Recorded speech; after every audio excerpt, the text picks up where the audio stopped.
વેદના જાણનારા બ્રાહ્મણોને બોલાવી જાત કર્મ કરાવડાયો, સ્વસ્તિ વાચન કરાવડાયું.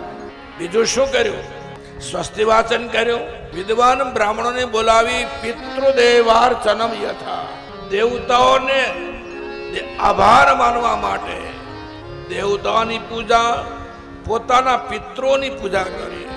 કોઈ વાર એવા લોકોને અમે એવું બોલતા સાંભળી કે અમે પિતૃને માનતા નથી. ભગવાનના બાપુજી માનતા હતા, આપણે ન માનવા હોય તો આપણને સ્વતંત્રતા.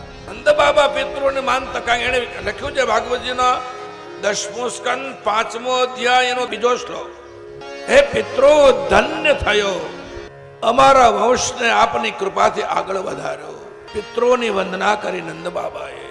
મેરે ભાગ પિતૃ જ્યારે તૃપ્ત થાય ને, પિતૃની કૃપા આપણી ઉપર થાય ને, ત્યારે જીવનમાં 3 વસ્તુ મળે: સંપત્તિ, સંતતિ અને સન્મતિ. આ 3 વસ્તુ પિતૃદેવની કૃપાથી પ્રાપ્ત થાય. સંતતિ એટલે સારા સંતાનો, સંપત્તિ એટલે સારી લક્ષ્મી, અને સન્મતિ એટલે સારા વિચારો.